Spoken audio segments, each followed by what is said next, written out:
하나님 말씀 요한복음 20장 24절입니다.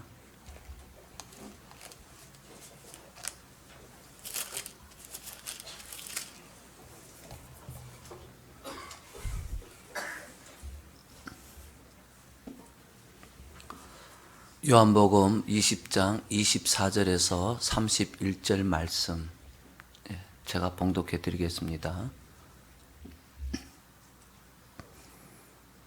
12제자 중에 하나로서 디두모라 불리는 도마는 예수께서 오셨을 때에 함께 있지 아니한지라.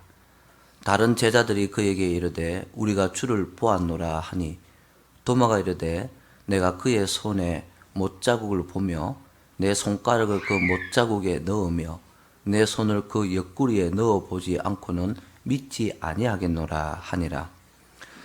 여드레를 지나서 제자들이 다시 집안에 있을 때에 도마도 함께 있고 문들이 닫혔는데 예수께서 오사 가운데 서서 이르시되 너희에게 평강이 있을지어다 하시고 도마에게 이르시되 네 손가락을 이리 내밀어 내 손을 보고 네 손을 내밀어 내 옆구리에 넣어보라.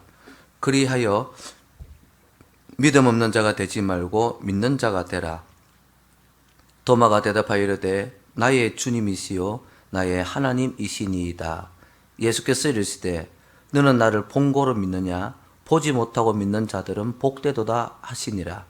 예수께서 제자들 앞에서 이 책에 기록되지 아니한 다른 표적도 많이 행하셨으나 오직 이것을 기록함은 너희로 예수께서 하나님의 아들 그리스도이심을 믿게 하려 함이요 또 너희로 믿고 그 이름을 힘입어 생명을 얻게 하려 함이니라. 아멘. 한번 따라합시다. 씨 뿌리는 제자들. 이 제목으로 함께 은혜를 나누고자 합니다. 인위전이라는 중국 한 여인입니다.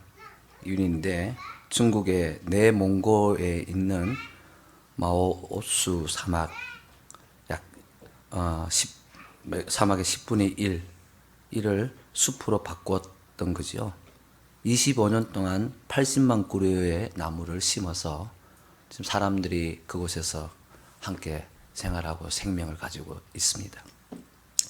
여러분 참 어떻게 사막에서 저 씨가 뿌리를 내리고 여러분 그렇게 저렇게 나무가 되고 저 숲을 이룰 수가 있었을까? 사막 같은 그곳에 생명이 살아가는 곳으로 만든 참 저 여인의 참 헌신이 참 감동으로 왔습니다. 여러분 우리는 전부 다 말씀이라는 이 씨를 다들 가지고 살아갑니다. 이 말씀이란 이 씨가 우리 가슴 속에 떨어져서 뿌리를 내리고 삭을 키우고 열매를 맺게 되어지면 우리의 삶은 숲을 이루는 생명이 있는 삶이 되는 줄로 믿으시길 바랍니다. 오늘 본문 말씀에 모든 것을 다 잃어버리고 마음이 사막처럼 변해버린 예수님의 12제자 중에 한 명인 도마가 나옵니다. 이 도마는 모든 것이 다 무너져 버렸습니다. 모든 기대가 다 사라져 버렸습니다. 그래서 마음이 무너지고 이 마음조차도 누구 한 사람 들어갈 수 없는, 누구 한 사람 그곳에서 안식을 누릴 수 없는, 자기 자신조차도 안식을 누릴 수 없는 그런 황폐한 사막 같은 마음이 되어져 버렸습니다. 그런데 여기에다가 예수님의 제자들이, 다른 제자들이 먼저 예수님께 받은 평강이라는 씨앗을 이 도마라는 제자에게 심는 겁니다. 이 씨앗이 뿌리를 내리고 열매를 맺고 마침내 그의 마음속에 있던 모든 답답함도 떠나가고 불안과 근심도 떠나가고 그의 마음이 생명이 흐르는 숲이 되어지는 것을 볼 수가 있습니다. 그래서 오늘 본문 말씀 통하여서 우리의 이 마음들이 어떻게 해서 정말 숲을 이루는 그런 마음이 되는지, 또 그 일을 하기 위해서 씨를 뿌리는 자는 어떻게 해야 되는지, 또 하나님께서는 우리를 찾아오셔서 어떻게 또 믿음과 모든 것이 자라나게 하고 오늘 기록된 말씀대로 생명이 있게 하시는지 한번 살펴보기를 원합니다. 먼저 이 도마에 대해서 조금 한번 알아봐야 되겠습니다. 예수님의 제자들에게 마리아라는 여인이 예수님이 부활하셨다는 소식을 전해줬습니다. 그래서 예수님의 제자들이 한 자리에 다 모였습니다. 모였던 그 자리에 예수님께서 나타나셔가지고 제자들의 불안과 염려 모든 것을 다 해결해 주시고 평강도 주시고, 이 제자들은 불안과 근심에서 벗어나서 부활했던 주님을 만남으로 기쁨을 누리고 있었습니다. 그런데 제자 중에 단 한 사람, 도마는 그곳에 없었던 거예요. 안 왔던 거예요. 도마는 왜 안 왔을까? 소식을 못 들었을까? 그건 아닙니다. 여러 가지 본문에 이제 있는 상황들을 유추해보고 이렇게 본문 말씀을 볼 때 도마는 분명히 베드로와 요한의 말도 들었고, 그리고 마리아가 전하는 예수님이 부활하셨다는 그 소식도 들었습니다. 그럼에도 불구하고 도마는 예수님의 제자들이 처음 모였을 때 그 자리에 모이지 않았다는 거죠. 왜 모이지 않았을까? 다른 사람들도 그 자리에 모였던 이유가 예수님의 부활을 안 믿었습니다. 마리아가 말을 전해줬긴 좋지만 그럼에도 불구하고 확인하려고 모였습니다. 그런데 도마는 안 왔단 말이에요. 도마는요, 이 성경에 나오는 도마의 어떤 여러 가지 행적들을 조사해 볼 때 굉장히 독특한 면이 있는 독특한 성격의 소유자가 이 도마입니다.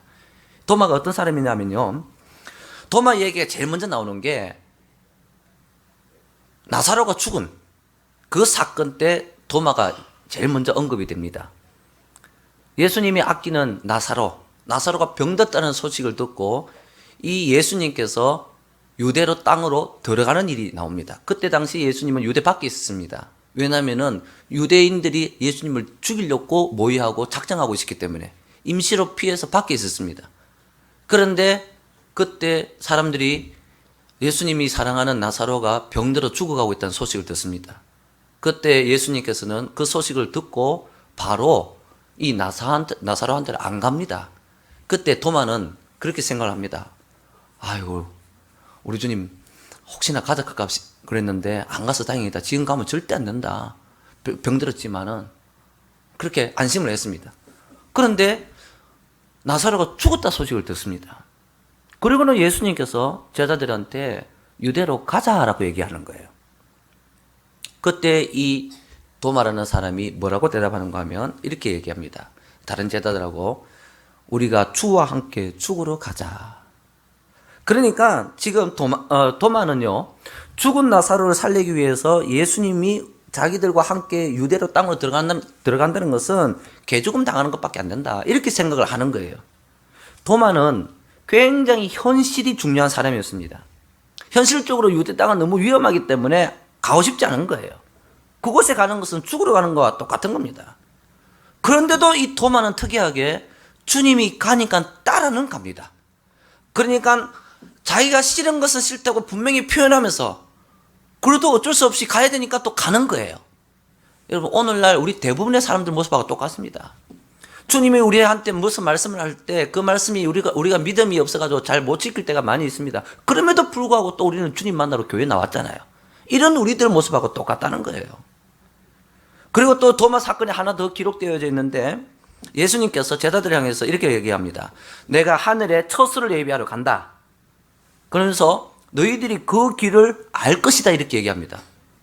그러니까 그때 도마가 이렇게 얘기합니다. 주님한테, 주님 어디로 가시는지 우리가 알지 못하는데 그 길을 어떻게 알고 있다고 말씀하십니까? 이렇게 그 질문의 뜻은 그거죠. 행생지를 밝혀주십시오. 주님이 가는 그곳을 우리가 모르는데 어떻게 내가 그 길을 압니까? 말이 됩니까? 이런 말이에요.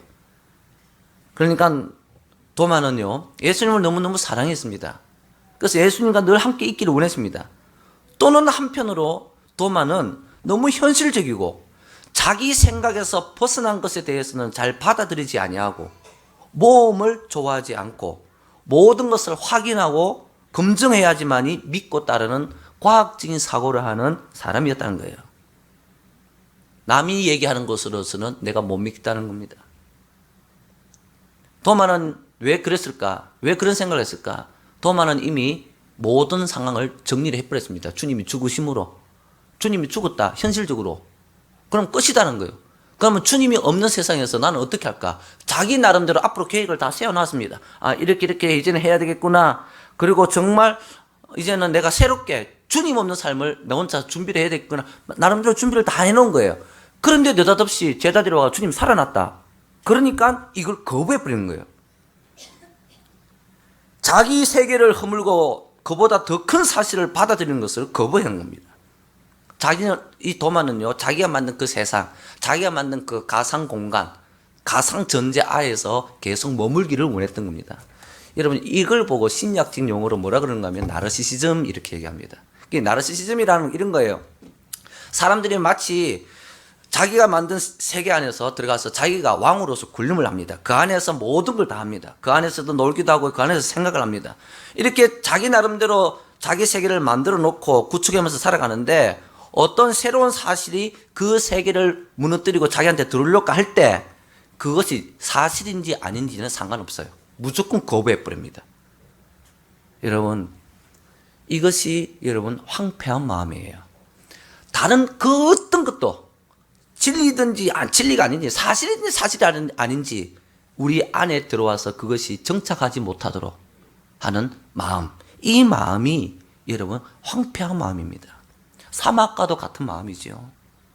여러분, 이 마음을 가지고 있으면요 어떻게 되어지느냐, 사람이 내 안에 머물지를 못합니다. 생명체가 살아갈 수가 없습니다.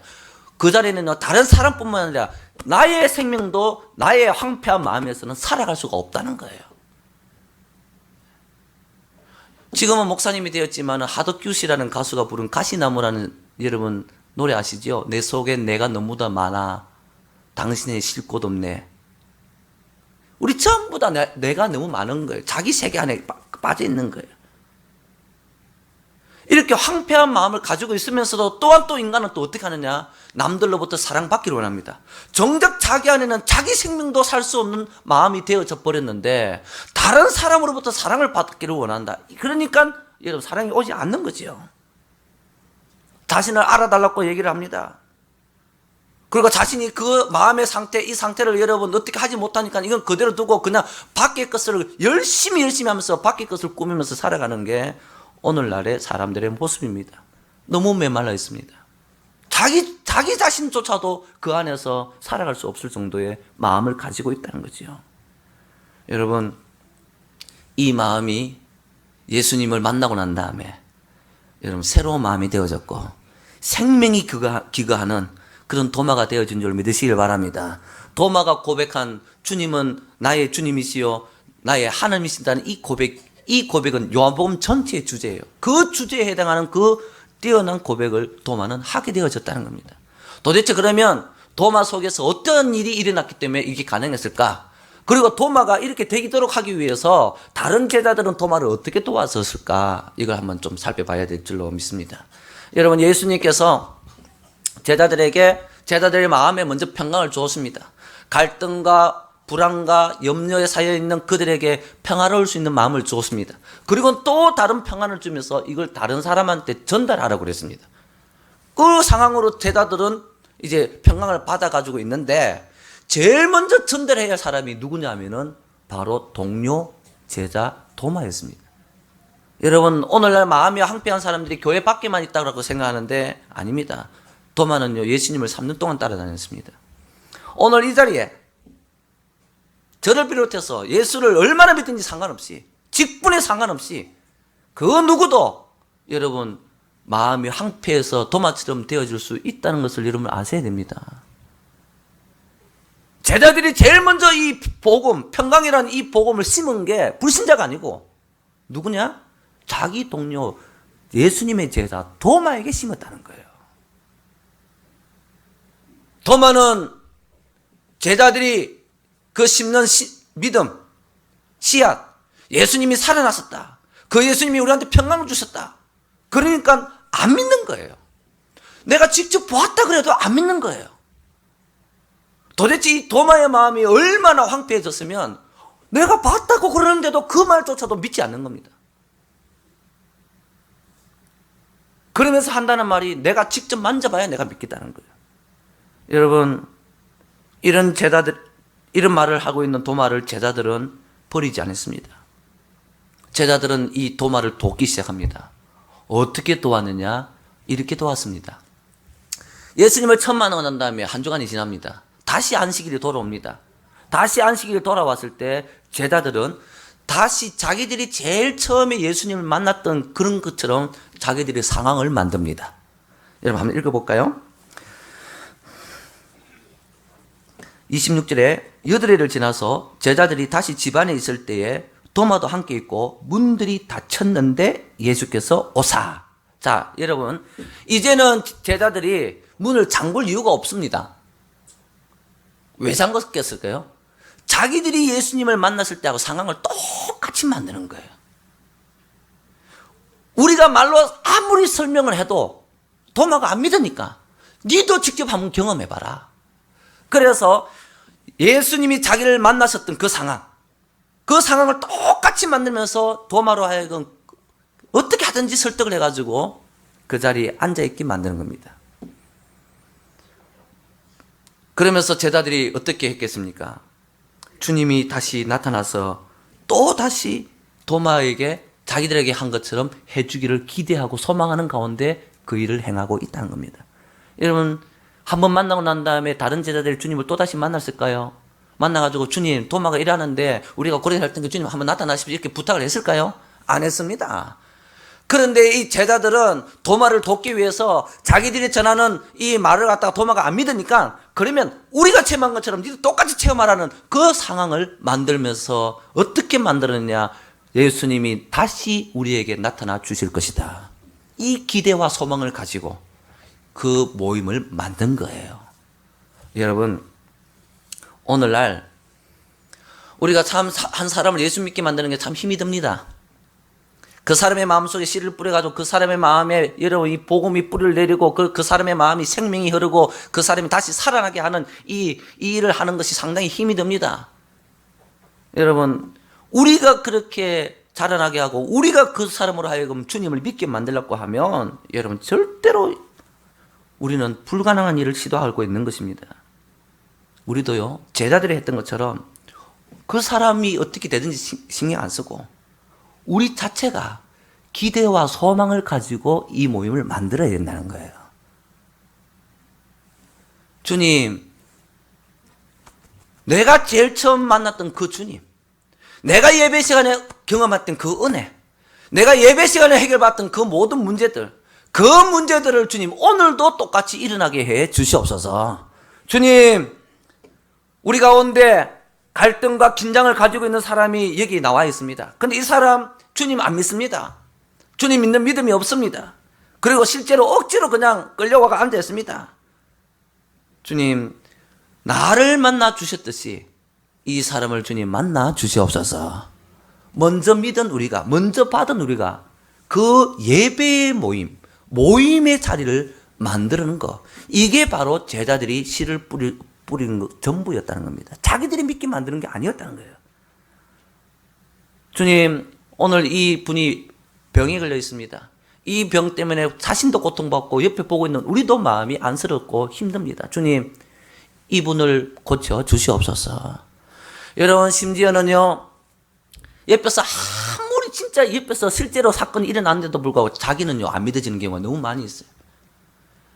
그래서 우리가 복음을 전하는데 이 평강의 씨를 뿌리는데 우리들이 해야 할 일은 뭐냐면은 하나님이 우리에게 하셨듯이 역시 동일하게 오늘 이 모임을 통하여서도 그러한 일이 일어나도록 기도하고 기대하고 모이는 것이 여러분 우리가 씨를 뿌리는 일임을 믿으시는 점 되시기를 바랍니다.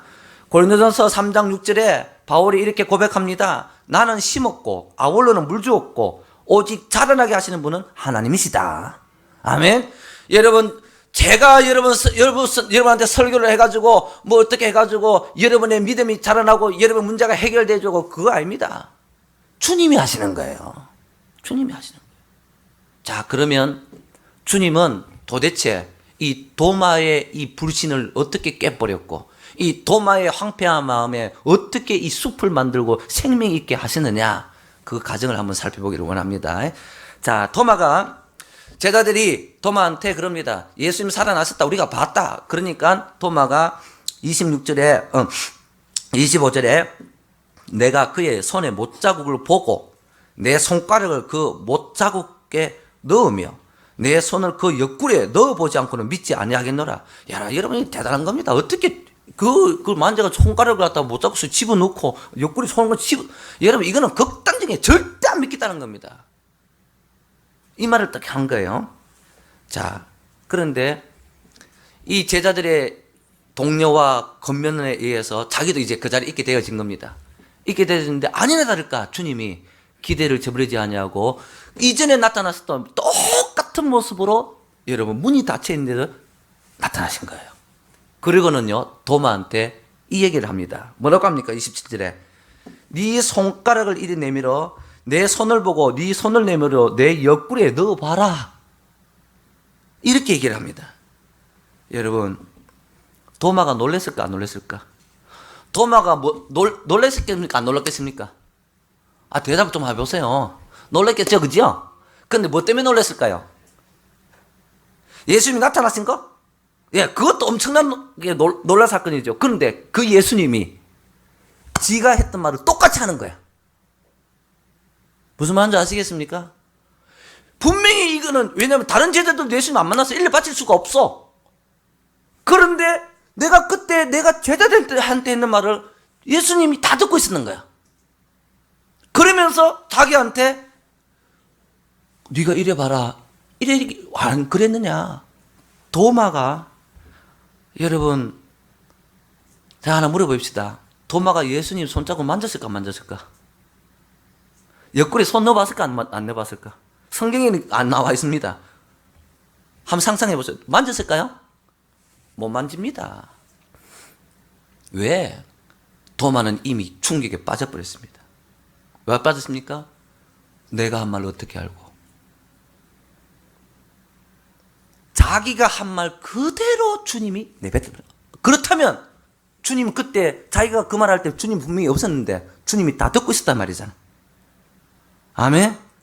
살아계신다는 말이잖아. 여러분, 주님이 도마의 마음속에 믿음을 주고 황폐했던 도마의 마음을 여러분 숲으로 만들고 생명을 주는데 무엇으로 주느냐면 도마가 원하는 거. 예수님 손을 한번 만져보고 옆구리 손을 한번 넣어보고 이걸 해서 도마가 그렇게 된 게 아니고 그 전에 이미 도마가 한 말을 그대로 예수님께서 하셨을 때 도마는 이미 끝나버린 겁니다. 여러분 오늘날도 마찬가지입니다. 예수님께서는요 우리한테 일어난 일 모두 다 알고 계십니다. 여러분 한 주간 동안 지내면서 무슨 일을 하고 무슨 일을 하고 또 여러분들 생각하는 거 이거 주님 다 알고 계십니다. 그런데 설교를 들으러 왔는데 주님이 마치 그걸 알고 얘기하는 것처럼 설교가 전부 다 내 얘기인 거예요. 여러분 그런 경험 없습니까? 어찌 알았지? 어찌 알았지? 누가 목사님한테 일러줬나? 실제로 그렇게 말하는 사람들이 많이 있습니다. 그런데요, 설교가 저거 내 얘기인데, 지난주 내가 그거 갖고 고민했던 문제인데, 내가 이렇게 됐으면 하고 생각했던 문제인데, 그걸 설교사님이 툭 튀어나온단 말이에요. 여러분, 주님이 찾아오신 거예요. 그 순간이 주님이 여러분의 마음을 만지시는 순간이고, 그 순간에 그것을 여러분 믿어버릴 때, 지금 주님이 나를 찾아오셨다 믿을 때, 여러분 마음속에 있는 모든 염려와 근심과 황폐해진 여러분의 마음들이 여러분 치유되어지는 시간인 줄 믿으시길 바랍니다. 나를 다 알고 계시는 거예요. 여러분 우리 교회 젊은 여행석 집사 한 2년 전인가 저한테 와가지고 그래요. 목사님 오늘 죽는 줄 알았습니다. 깜짝 놀랐습니다. 왜? 그러니까 아랫밤에 자기 부부 둘이서 침대에서 누워가지고 얘기한 게 있대요. 그런데 그걸 제가 얘기하더래요. 놀라겠어 안 놀라겠어요? 토시 하나 안 틀리고. 그러면서 거기에 대한 해답을 설교를 하더라는 거예요. 여러분 거의 내가 하나님으로 보이겠지. 남말은 새가 듣고 반말은 지가 듣는 게 아니요. 하나님 다 듣고 계셔. 그러면서 와 이게 너무너무 신기하기도 하고 어떨 때는 겁도 나고 그러니까 여러분, 주님은 내 상황을 전부 다 알고 계십니다. 2주 전에요, 이 일부 예배를 마치고 또 갔는데 밖에서 이제 박영량 집사님이 목사님 얘기 좀 해요 이러더라고요. 그래가지고 제가 얘기하자 하니까 눈물을 글썽글썽글썽거리는 거예요. 또 뭔 일 있나? 또 사건 터지면 안 되는데 싶었는데 왜 그래? 하니까 눈물을 글썽글썽거리면서 목사님 저 오늘 응답 받았어요 이러더라고요. 그 무슨 응답? 그날 고주에 오후 예배 설교가 자기였던가 봐요. 오후 예배 설교가 자기인데 설교 주제가 하나님이 뜻을 이루신다. 그러면서 요셉 이야기하는 게 자기 설교할 걸로 준비한 거래요. 그래서 새벽 기도 오면서 오늘 목사님이 요셉 얘기 좀 해주면 좋겠는데 내가 설교할 거 목사님이 설교 좀 해주면 도움이 되겠는데 이러면서 왔는 거예요. 새벽 기도 제가 잠언하거든요. 그런데 그날 하나님이 뜻을 이룹니다. 요셉 얘기를 내가 한 거예요. 아멘도 안 하나? 아멘? 그렇게 자기가 오늘 목사님이 설교를 이렇게 해줬으면 좋겠는데 이걸 누가 듣고 있어요? 하나님 듣고 계시잖아요. 그럼 제가 알아요? 저 몰라요. 요셉 얘기를 하는데 머리가 삐죽삐죽 쓰더라는 거예요. 여러분, 진짜 복이 뭔지 아세요?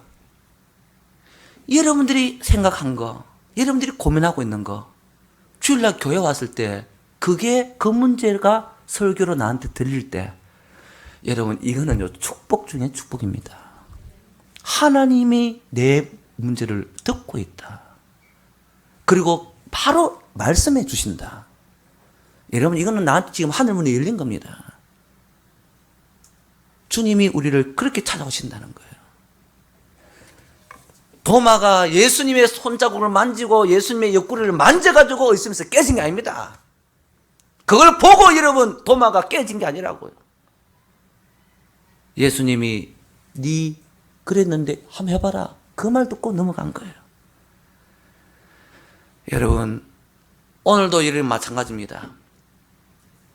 제가 하는 설교가 여러분의 내 얘기로 들린다면 이건 실제적으로 눈에 보이지 않지만은 우리 주님이 여러분들 마음속에 찾아오셔가지고 지금 여러분들한테 평강을 주고 계신 줄 믿으시길 바랍니다. 아멘. 자, 여러분 30절 31절이 참 너무 중요해요. 한번 읽어봅시다. 다 같이 시작.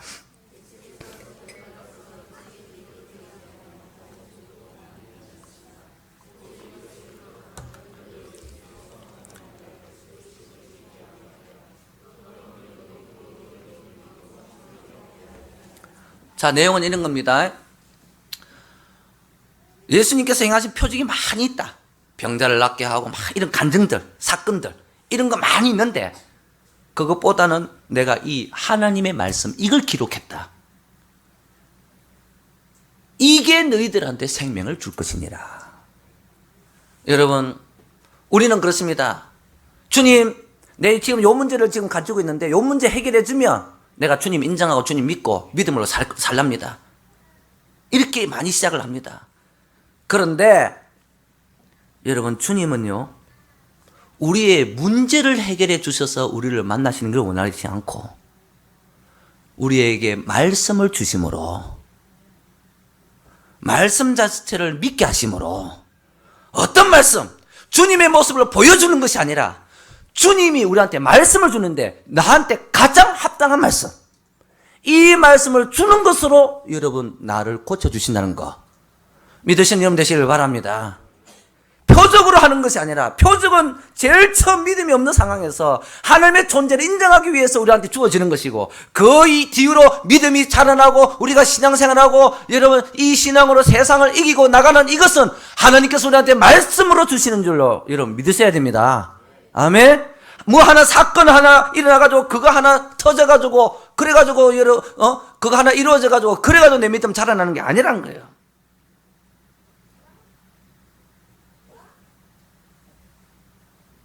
죽는 사람 살려놔도요 말씀이 들어가지 않으면 그 사람한테 믿음이 안 생깁니다. 자기 문제 하나 해결하게 해준다 해도요 말씀이 들어가지 않으면 그 사람한테 믿음이 살아나지 않습니다. 그래서 우리는요, 내 마음이 항폐하고 답답하고 우울하고 괴로울 때, 정말 내 자신조차도 내 안에서 살아가지 못할 때, 여러분, 우리한테 뭐 하나 내 소원이 이루어지는 것, 이것으로 그게 해결되는 게 아니고 주님이 말씀을 주셔야지만이, 네 상황 다 알고 있다, 이 말씀 주셔야지만이 여러분 이게 해결되어지는 줄 믿으시길 바랍니다. 그러면서 주님이 도마한테 책망 비슷하게 한마디 하십니다. 뭐라고 말씀하십니까? 29절에 예수께서 이르시되 너는 나를 본고로 믿느냐? 보지 못하고 믿는 자들은 복되도다. 자, 예수님을 보고 믿는 거하고 안 보고 믿는 거하고, 안 보고 믿는 게 더 복되다는 거예요. 여러분, 사실요, 우리가 예수님을 믿는데 예수님 한번 보면 얼마나 도움 되겠습니까? 예수님 실제로 여러분 한번 나타나시면 얼마나 도움 되겠어요? 그리고 예수님을 본다는 것은요, 이런 의미예요. 내가 뭐 어려운 문제가 있는데 이걸 기도했는데 이 문제가 탁탁탁탁 해결되어지는 거. 여러분, 그리고 여러분 신앙생활에 얼마나 크게 도움 되겠습니까? 앞으로 잘 할 거 안 같습니까? 그런데 보지 않고 그런 일이 일어나지도 않았는데 말씀만 들었는데도 불구하고 듣고 믿는 자, 보지 않고 듣고서 믿는 자가 더 복이 있다는 거예요. 왜 그런지 아셔야 돼요. 왜 그러냐면 이거는 성령님 때문에 그래요. 자, 예수님을 보고 내가 믿잖아요. 그러면은 예수님은 내 안에 계세요? 내 밖에 계세요? 내가 보니까, 눈으로 보니까 밖에 계시죠? 그지요? 근데 예수님을 보지도 않는데 말씀만 들었는데도 믿어져요. 여러분, 성령님이 내 안에 안 계시면 절대 설교 말씀이 믿어지지가 않습니다. 안 봤는데도 설교만 들었는데도 믿어진다면 내 안에 누가 계신다는 증거예요. 성령님이 계신다는 증거죠. 그죠? 자, 그러면 예수님이 보내신 분이 성령님이고 예수님하고 동일하신 분이 성령님입니다. 예수님이 성령님이고 성령님이 예수님이세요. 여러분, 내 밖에 계신 게 좋아요? 내 안에 계신 게 나아요? 내 안에 계신 분이 더 낫죠. 내 안에 계시는 게 더 낫죠. 그래서 더 복되다고 하는 거예요.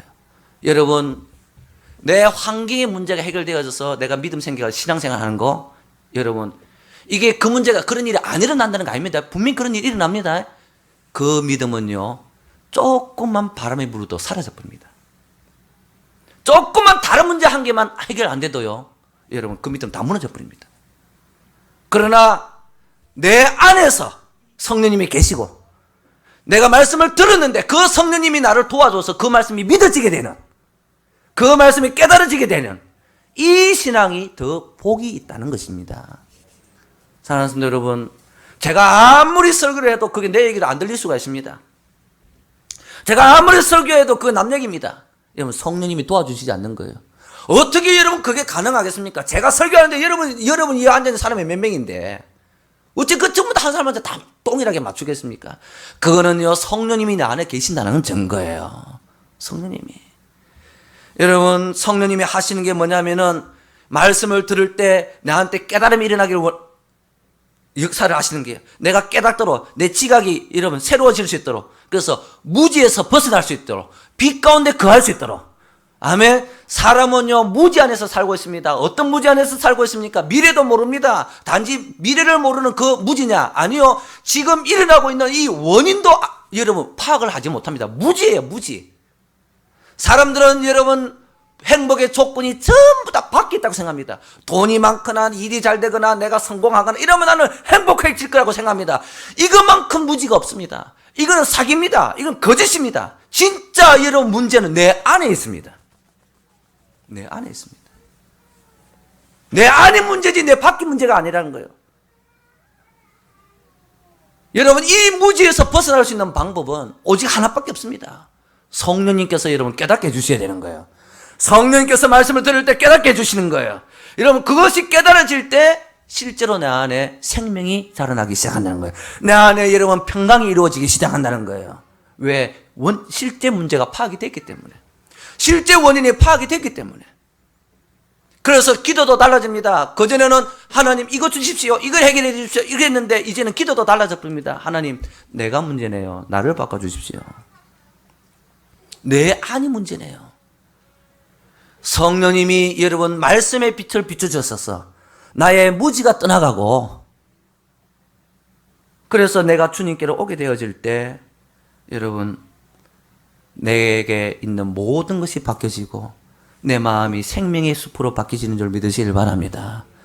잠언 16장 7절 말씀해 보면요, 사람의 행위가 여호와를 기쁘시게 하면 그 원수라도 그와 더불어 화목하게 하시느니라.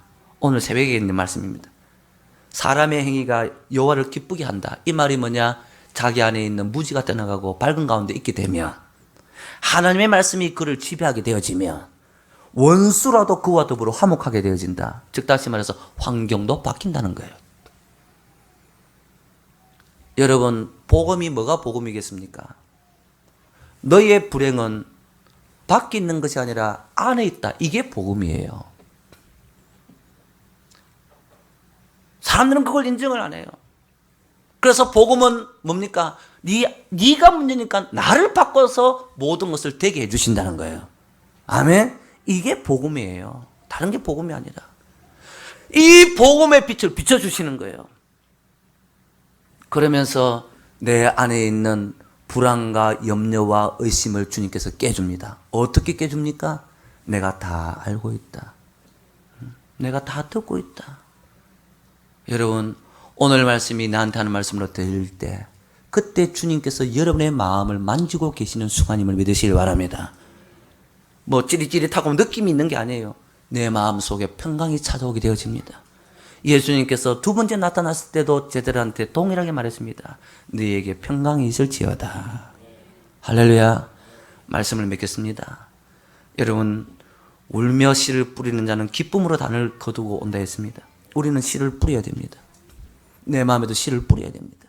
그 여인이 헌신했던 거, 어떻게 그 사막에, 어떻게 그 사막에 여러분 그 엄청난 숲이 여러분 이루어질 수 있겠습니까? 지금도 주님은 우리 마음에 하늘의 씨앗을 심습니다. 복음이라는 이 하늘의 씨앗을 심습니다. 오늘도 여러분에게 말씀의 씨앗을 심었습니다. 그런데 여러분들에게 있는 그 불신의 벽과 그 여러분들이 가지고 있는 여러분만의 세계, 여기서 벗어나지 못하면 여러분 아무리 심어도 여러분 자라나지를 못합니다. 그때 주님께서 나타나서 도마한테 하셨던 것처럼 우리한테 얘기하실 거예요. 다 내 얘기다. 웃지 않았을까? 저 내 얘기인데. 이렇게 들릴 때 주님께서 그때 여러분의 마음속에 믿음이 자라날 수 있도록 여러분 도우시고 있다는 걸 믿으시길 바랍니다. 믿음은 선물입니다. 이 믿음이 자라나야 우리 이 믿음으로 승리하는 거거든요. 이후에 도마는 예수님을 보고 나의 주님, 나의 하나님을 고백하고 여러분 마지막 선교제에 가서 순교를 합니다. 사랑하는 성도 여러분, 우리의 문제는 밖에 있는 게 아니라 내 안에 있습니다. 나하고 같이 사는 그 사람의 문제가 아니라 내가 문제입니다. 저 사람의 문제가 아니라 내가 문제입니다. 내가 돈이 적은 게 문제가 아니라 내가 문제입니다. 내가 저 사람이 나를 괴롭혀서 내가 괴로운 것이 아니라 내가 문제이기 때문에 괴로운 겁니다. 그래서 여러분, 우리는 주님 만나서 내가 치료받고 내가 은혜 받고 내 마음의 밭이, 내 마음의 황폐한 이 사막이 생명의 숲으로 바뀌어만 진다면 여러분에게는 평강된 삶이 주어질 거라는 걸 믿으시길 바랍니다.